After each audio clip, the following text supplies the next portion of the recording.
कभी कभी खामोश रहना भी अच्छा होता है। नमस्कार, जय हिंद साथियों। रीट एग्ज़ाम 2021 हेतु सामाजिक अध्ययन की जो अपनी सीरीज चलती है मैराथन यूनिट वाइज, उसके अंदर आज हम बात करेंगे राजस्थान की जो मृदा है वहाँ से जो जितने सवाल बन सकते हैं उनकी। वीडियो को आप लाइक कर दीजिएगा, शेयर कर दीजिएगा और पहली बार देख रहे हैं तो सब्सक्राइब भी कर लीजिएगा चैनल को। प्रारंभ करते हैं राजस्थान की मृदा के अंदर। पहला सवाल, रेतीली मृदा से संबंधित सत्य कथन है। रेतीली मृदा से यह मृदा शुष्क प्रदेशों में पाई जाती है। बिल्कुल सही बात है। इस मृदा में कैल्शियम व फास्फोरस की मात्रा के कारण उपजाऊ होती है, ये भी सही है। ये मोटे कणों से युक्त होती है, ये भी सही है। यह मृदा बाजरा व गंवार फसलों हेतु उपयोगी है, ये भी सही है। यानी कि यहाँ पर सभी कथन है जो सत्य हैं। फैक्ट में देख लीजिए नीचे आप। और यह जो मिट्टी है ये जैसलमेर, बाड़मेर, जोधपुर, चूरू, सीकर, बीकानेर में पाई जाती है। कौन सी? रेतीली मृदा। अगला फैक्ट है भूरी रेतीली मृदा। यह मृदा राजस्थान के सर्वाधिक क्षेत्र में पाई जाती है। विस्तार अर्ध शुष्क प्रदेश व बनास के मैदान, जोधपुर, नागौर, जालोर, सीकर, बीकानेर, झुंझुनू। उपज की बात करें तो दलहन की उपज अधिक होती है भूरी रेतीली मिट्टी के अंदर। अगला अपना सवाल है काली मृदा से संबंधित क्षेत्र है। डूंगरपुर, बांसवाड़ा, उदयपुर, राजसमंद, चित्तौड़ या फिर सभी। तो यहाँ पर उत्तर हो जाएगा द। काली मृदा से जुड़े हुए तमाम क्षेत्र हैं। डूंगरपुर, बांसवाड़ा भी है, उदयपुर, राजसमंद भी और चित्तौड़ भी है। इस मृदा में लौहांश की अधिकता होती है। किस मृदा में? काली मृदा में लौहांश की अधिकता होती है। उपज की बात करें इसके अंदर तो कपास, गन्ना, सोयाबीन, संतरा, अफीम, इनके लिए जानी जाती मिट्टी। लाल मृदा की हम बात करें तो ये राजसमंद, उदयपुर और डूंगरपुर में देखने को मिलती है ज़्यादा। उपज होती है जो इसके अंदर वो ज्वार या मक्का। ठीक है। लाल मृदा के बाद में जलोढ़ मृदा को देखते हैं तो राजस्थान की सबसे उपजाऊ मृदा है ये। ठीक है। एक बात तो ये। विस्तार की बात करें हम इसकी तो जयपुर, दौसा, टोंक और भरतपुर, यहाँ पर इसका विस्तार देखने को मिलता है। लवणीय मृदा या क्षारीय मृदा, जालोर, बाड़मेर में क्षेत्र। यदि धरातल की सफ़ेद परत सोडियम क्लोराइड है इसके अंदर तो मृदा लवणीय होगी। वहीं यदि धरातल की सफ़ेद परत सोडियम कार्बोनेट है तो मृदा क्षारीय होगी।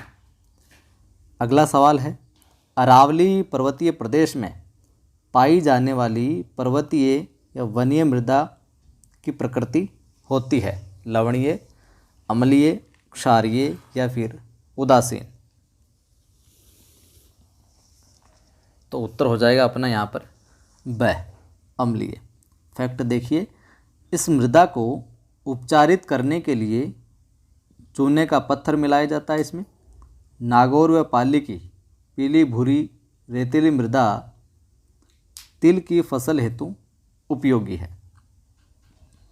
अगला सवाल है अमेरिकी कृषि वैज्ञानिकों ने विश्व की मिट्टी को कितने भागों में बांटा है सन 1991 के अकॉर्डिंग? 4, 5, 6, 7। 5 भागों में बांटा है। वह विकल्प सही होगा। कौन कौन सी? एरिडी सोल्स यानी शुष्क मिट्टी, एंटी सोल्स पीली भूरी मिट्टी, अल्फी सोल्स जलोढ़ मिट्टी, इंसेप्टी सोल्स आर्द्र मिट्टी और 5वें वर्टिसोल्स यानी काली मिट्टी। ये 5 भाग है। अगला अपना सवाल है एरिडी सोल्स मिट्टी का विस्तार है चूरू, सीकर, झुंझुनू, नागौर, जोधपुर, पाली या जालोर। तो उत्तर हो जाएगा यहाँ पर ये सभी के सभी है जो सभी के सभी स्थानों पर इसका विस्तार है और यह एक खनिज मिट्टी है। एंटीसोल्स की हम बात करें तो यह राजस्थान में सर्वाधिक क्षेत्र में मिलती है। विस्तार की बात करें एंटीसोल्स मृदा किसकी तो राजस्थान का पश्चिमी क्षेत्र। अल्फीसोल्स की बात करें तो जयपुर, दौसा, अलवर, भरतपुर, करौली, धौलपुर, टोंक, भीलवाड़ा, कोटा 2012 में पाई जाती है। इन सेप्टिसोल्स की हम बात करें तो यह मिट्टी अर्ध शुष्क व आर्द्र जलवायु में पाई जाती है। और प्रसार की बात करें इसकी तो सिरोही, पाली, राजसमंद, उदयपुर, भीलवाड़ा, चित्तौड़, उदयपुर, जयपुर, दौसा, अलवर में। वर्टिसोल्स की हम बात करें तो यह उष्ण व उपोष्ण जलवायु क्षेत्र में पाई जाती है। इस मिट्टी में क्ले सर्वाधिक पाई जाती है। वहीं प्रसार की हम बात करें इसकी तो झालावाड़, कोटा, बूंदी, बारां, सवाई माधोपुर, भरतपुर और बांसवाड़ा। अगला सवाल है, मिट्टी के कणों के आधार पर राजस्थान की मिट्टी को कितने भागों में बांटा गया है? 4, 8, 5 या फिर 3? उत्तर हो जाएगा द 3 भागों में बांटा गया। कौन कौन से हैं? अत्यंत बारीक कण, मध्यम आकार के कण और अत्यंत मोटे कण। अगला सवाल देखिए, अत्यंत बारीक कण मिट्टी में शामिल है चिकनी व काली मिट्टी, कपासी, रेंगुर मिट्टी, वर्टिसोल्स या सभी नामों से जाना जाता है इसे। फैक्ट देखिए आप, मिट्टी के जो बारीक कण होते हैं वो चिका कहलाते हैं और इस मिट्टी में सर्वाधिक लौहांश पाया जाता है। आगे देखते हैं, इस मिट्टी का रंग काला होता है। इस मिट्टी में कई वर्षों तक खाद डालने की आवश्यकता नहीं होती है क्योंकि इसमें खूब नाइट्रोजन पाया जाता है। फसल है जो इसमें कपास, गन्ना, मूंगफली की होती है ज़्यादा। लीली, सुरमा, सूखली, राकड़ ये मेवाड़ की मिट्टियाँ हैं। काली मिट्टी, इसमें नमी रोकने का विशेष गुण होता है। अगला अपना सवाल है, मध्यम आकार के कण वाली मिट्टी है दोमट व कछारी मिट्टी, खादर व जलोढ़ मिट्टी, कांप व एल्फिसोल्स या सभी? तो उत्तर हो जाएगा द सभी। विस्तार की बात करें पूर्वी मैदानों में और यह विश्व की सबसे उपजाऊ मिट्टी है। अगला सवाल देखिए, अत्यंत मोटे कण में शामिल मिट्टियां हैं बलुई मिट्टी, रेतीली लवणीय मिट्टी, अम्लीय व एरिडीसोल्स या सभी? तो यहाँ पर भी अपना उत्तर हो जाएगा द ये सभी। और यह राज्य में सर्वाधिक क्षेत्र में पाई जाती है, ठीक है, अत्यंत मोटे कण वाली। और इसमें सर्वाधिक कैल्शियम पाया जाता है। फसल की बात करें तो ज्वार, बाजरा और दालें देखने को मिलती है इसमें।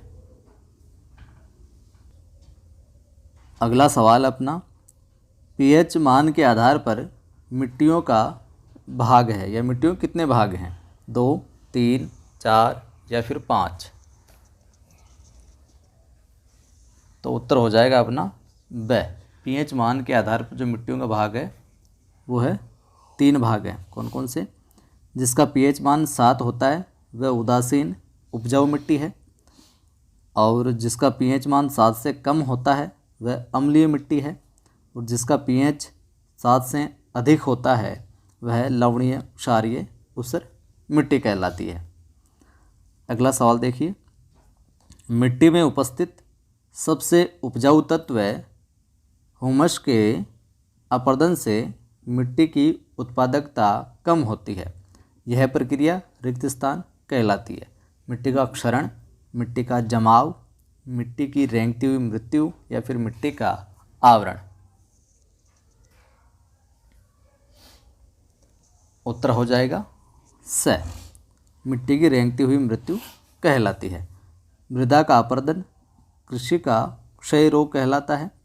मृदा का अपरदन 3 प्रकार से होता है। अब देखिए कौन से प्रकार हैं तीनों। क्षैतिज या परत अपरदन यानी वायु द्वारा होता है। ये अधिकतम जैसलमेर में होता है और न्यूनतम धौलपुर में देखने को मिलता है। लंबवत अवनलिका अपरदन जल नदियों के बहाव से होता है, सर्वाधिक चंबल नदी द्वारा होता है। चादरी अपरदन है तीसरा, यह पर्वतीय प्रदेश में होता है, सर्वाधिक सिरोही राजसमंद में। वहीं देश की 20% बंजर भूमि राजस्थान में है और राजस्थानी मिट्टी में नाइट्रोजन व फास्फोरस की कमी होती है। अगला सवाल देखिए, पश्चिमी राजस्थान के खेतों में भूमिगत जल क्रांति को कहते हैं। इंदिरा गांधी नहर द्वारा सिंचित क्षेत्र, सेम पावर, सेम की समस्या, सेम का फैलाव या इनमें से कोई नहीं।